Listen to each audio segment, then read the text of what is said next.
Shalom saudaraku, saat ini saya sedang berada di Amanah Park, tepatnya di Tugu Amanah Kota Arga Makmur. Saya mau menyuarakan kebenaran firman Tuhan, dan saya percaya dalam beberapa menit ini ketika kita memberikan waktu, kita akan diberkati dengan satu ayat yang saya ingin bahas di dalam Amsal pasal yang ke-25 ayat yang ke-17.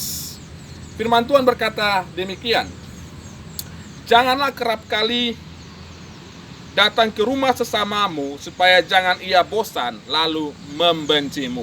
Saya coba bandingkan dengan terjemahan lain, misalnya di dalam NIV, di sana dikatakan begini.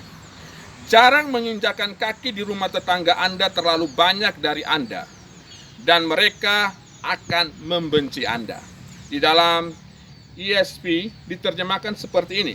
Biarlah kakimu jarang berada di rumah sesamamu. Jangan sampai ia kenyang denganmu dan membencimu. Kita tahu bahwa ini adalah pepatah Salomo.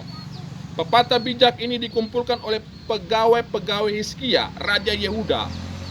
Sastra ini ditulis dengan suatu keadaan yang itu di mana langkah kaki seseorang itu bisa menjadi langkah kaki yang berharga atau tidak ketika ia datang ke rumah sesamanya.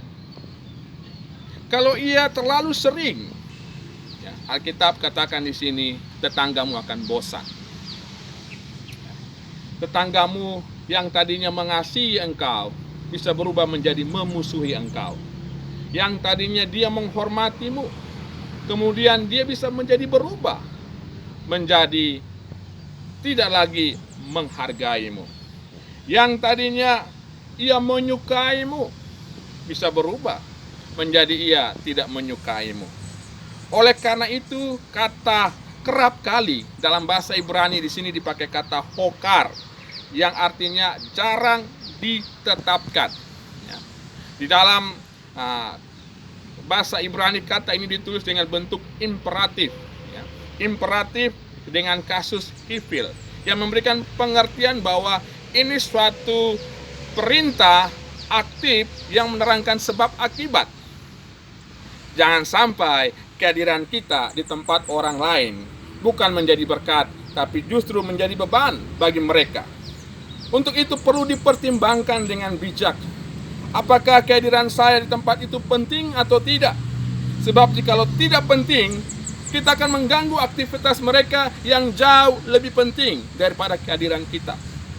Dengan demikian, langkah kaki kita akan menjadi langkah kaki yang berharga. Dengan demikian, langkah kaki kita akan menjadi langkah kaki yang diberkati ketika kita hadir di rumah seseorang. Kita bisa bandingkan kalau kita datang kepada manusia. Manusia bisa bosan, tapi jikalau kita datang kepada Tuhan, Tuhan tidak pernah bosan kepada kita. Biarlah dengan beberapa menit ini kita dipengaruhi oleh firman Tuhan. Dan saya berdoa saudaraku yang mendengarkan hari ini diberkati di dalam langkah kaki kita menjadi langkah kaki yang bijaksana. Shalom, Tuhan Yesus memberkati.